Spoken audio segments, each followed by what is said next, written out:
మలేద్రి గారు నమస్తే. నమస్కారం అండి.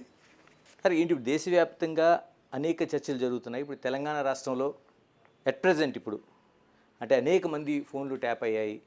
ఇప్పుడు ఉండే రాజకీయ నాయకులు కావచ్చు, ప్రజాప్రతినిధులు కావచ్చు, జరుగుతోంది. ఇంతకీ టెలిగ్రాఫిక్ యాక్ట్ అసలు ఇప్పుడు 1885లోనే వచ్చింది అంటున్నారు. అంత పూర్వం రావాల్సిన అవసరం ఏమొచ్చింది? ఏం చెప్తుంది అసలు ఇది? 1885లో అప్పట్లో మనకు సెల్ ఫోన్స్ లేవు, ల్యాండ్ లైన్స్ లేవు, టెలిగ్రామ్స్ ఉన్నాయి అప్పుడు, నెక్స్ట్ రేడియోస్ ఉన్నాయి. సో ఈ రెండిటికి సంబంధించి ఈ యాక్ట్ వచ్చింది.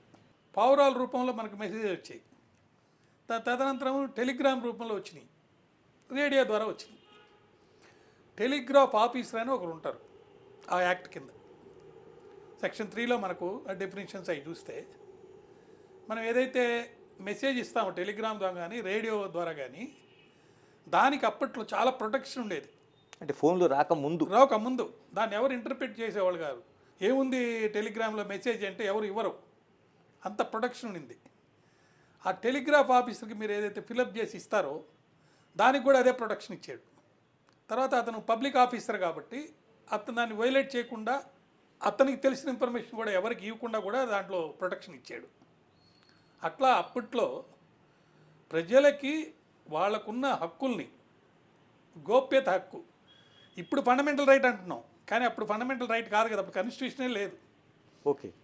అయినా కూడా బ్రిటిష్ వాళ్ళు ఈ యాక్ట్ ద్వారా ప్రజలకి వాళ్ళకున్నటువంటి ఏదైనా ఇన్ఫర్మేషన్ ఎవరికైనా పాస్ ఆన్ చేస్తుంటే దాన్ని టెలిగ్రామ్ రూపంలో కానీ రేడియోలో మెసేజ్ల ద్వారా కానీ పంపించినప్పుడు దాన్ని ఎవరు ఇంటర్సెప్ట్ చేయకుండా, డిస్టర్బ్ చేయకుండా ప్రొటెక్షన్ ఇచ్చారు. సెక్షన్ 25 అందరికీ తెలిసింది. 25 కింద ఒక 3 years పనిష్మెంట్ అలాంటిది కనుక ఎవరైనా ఇంటర్సెప్ట్ చేసి బయట వాళ్ళకి చెప్తే.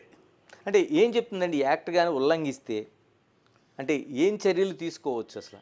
దాని కింద ఒక క్రిమినల్ కేసు పెడితే టెలిగ్రాఫిక్ యాక్ట్ కింద 3 years పనిష్మెంట్ వేస్తారు, టెలిగ్రాఫిక్ యాక్ట్కి సంబంధించినంత వరకే.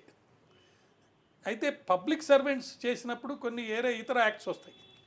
నమ్మి వాళ్ళకు కొంత ఇన్ఫర్మేషన్ ఇస్తాం కదా, దాన్ని మరి ఎవరికి చెప్పకుండా దాన్ని కాపాడి గోప్యతను కాపాడుతామని చెప్పి ఒక ట్రస్ట్ తోటి చేస్తారు. అది బ్రీచ్ ఆఫ్ ట్రస్ట్ చేసినప్పుడు సెక్షన్ 409 వస్తుంది, 427 వస్తుంది. 409 వచ్చేటప్పటికే మ్యాటర్ ఈజ్ వెరీ సీరియస్. ఎందుకంటే 10 years ఇంప్రిజన్మెంట్.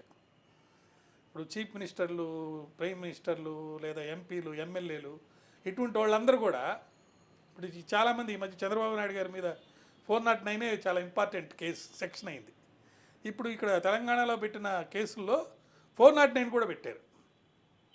దానికి 10 years ఇంప్రిజన్మెంట్. అదే సీరియస్ కేసు.